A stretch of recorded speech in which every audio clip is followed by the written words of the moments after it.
Tutup boleh nggak sih? Terserah. Minta perhatian. Teman-teman. Loh, juga ada kan? Nah terus gimana? Ngadep. Assalamualaikum warahmatullahi wabarakatuh. Selamat siang teman-teman. Siang. Terima kasih atas perhatiannya dan telah meluangkan waktu untuk hadir pada sesi kali ini. Perkenalkan, saya Dafa Taftazani Safrizal. Saya dari program pendidikan Bahasa dan Sastra Indonesia angkatan 2024. Lalu saya ingin membahas sebuah topik yang tidak hanya dekat dengan keseharian kita sebagai anak muda, tapi juga seringkali disalahpahami oleh generasi sebelum kita, seperti orang tua kita, mbah-mbah kita ya, itu biasanya sering itu.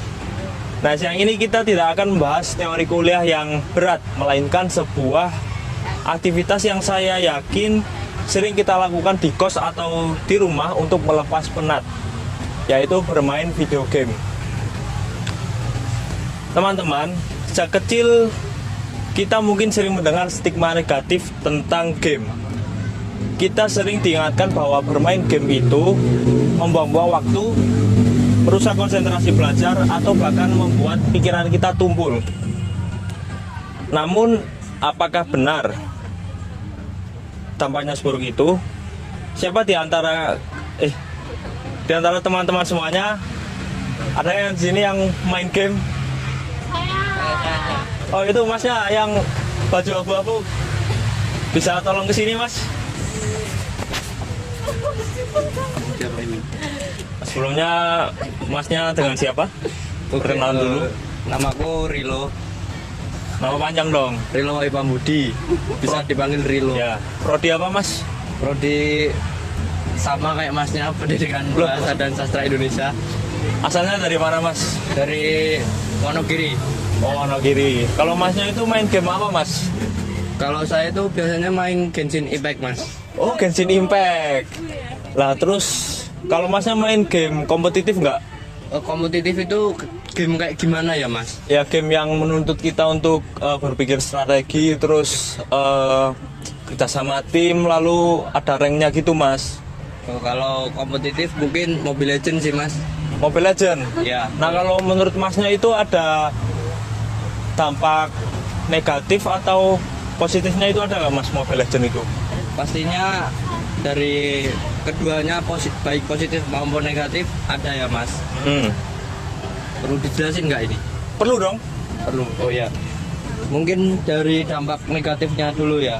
Kalau dari dampak negatifnya pasti itu kayak buang-buang waktu. Oh ya, Jujur aja buang-buang waktu karena saya itu merasa kadang cuma niat main 1-2 game, tiba-tiba karena win streak, kalau nggak loss streak malah kebablasan bisa seharian.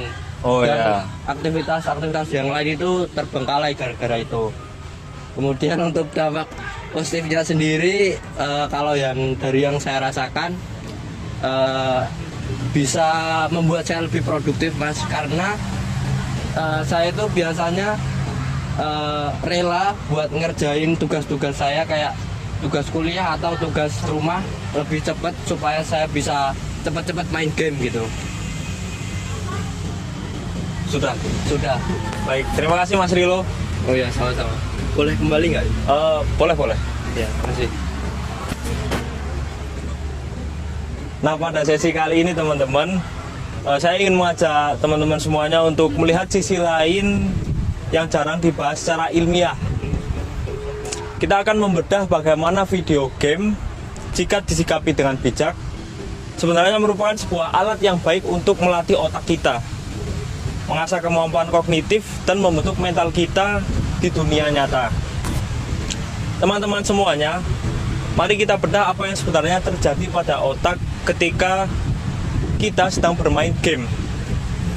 Berbagai penelitian di bidang neuroscience menunjukkan bahwa game terutama yang menuntut kompetisi dan strategi bukanlah aktivitas pasif.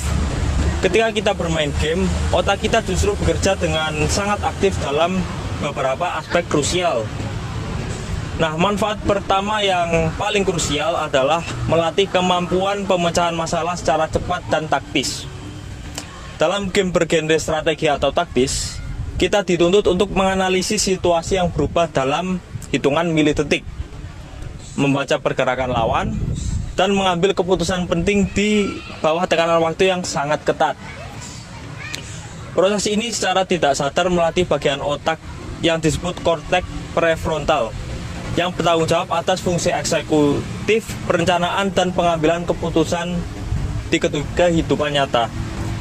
Nah, manfaat kedua adalah melatih koordinasi motorik dan ketajaman spasial. Game menuntut fokus visual yang sangat tinggi sekaligus koordinasi antara mata dan tangan yang sangat presisi. Kemampuan spasial ini yang yaitu kemampuan memetakan ruang, jarak, dan objek di dalam pikiran dapat sangat terlatih melalui game. Nah, kemampuan spasial ini sangat berfungsi di kehidupan nyata saat kita sedang menyetir kendaraan ya, seperti motor ataupun mobil. Nah, manfaat ketiga yang tidak kalah penting adalah bagi kita sebagai mahasiswa melatih komunikasi dan kerja sama tim. Mayoritas game populer seperti yang disampaikan Mas Rilo tadi, yaitu Mobile Legends, itu berbasis multi pemain, di mana kita berada dalam satu tim berisi 4 atau 5 orang. Di sana kita belajar untuk menyampaikan informasi penting, lalu bekerja sama dengan tim, serta menurunkan ego demi mencapai kemenangan bersama. Bukankah kemampuan komunikasi dan kerjasama kelompok seperti ini adalah hal yang persis sama dengan yang kita butuhkan saat mengerjakan tugas di kampus? Nah, saya berdiri di sini bukan untuk mengajak teman-teman bermain game 24 jam secara penuh hingga melupakan tugas kuliah. Tetapi saya mengangkat topik ini untuk memahami pentingnya konsep moderasi dan kontrol diri.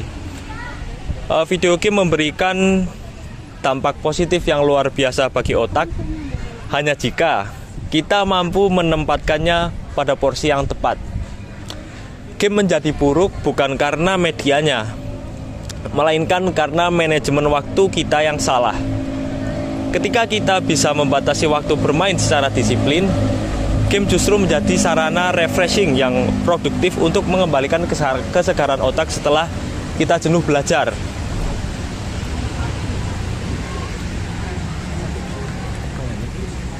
Sebagai penutup dari penyuluhan hari ini, saya ingin menekankan bahwa sudah saatnya kita melihat video game dari sudut pandang yang lebih objektif dan modern. Game bukan lagi sekedar pelarian atau musuh dari produktivitas. Game adalah sebuah media interaktif yang jika digunakan secara cerdas bisa menjadi sarana latihan mental yang sangat efektif untuk melatih ketangkasan berpikir, komunikasi, dan kerjasama tim. Nah, oleh karena itu, mari kita jadikan hobi ini sebagai hal yang positif, tetap bertanggung jawab terhadap kewajiban akademik kita, dan gunakan waktu luang untuk mengasah otak kita melalui game dengan bijak. Sekian dari saya, apabila ada salah, mohon maaf. Wassalamualaikum warahmatullahi wabarakatuh.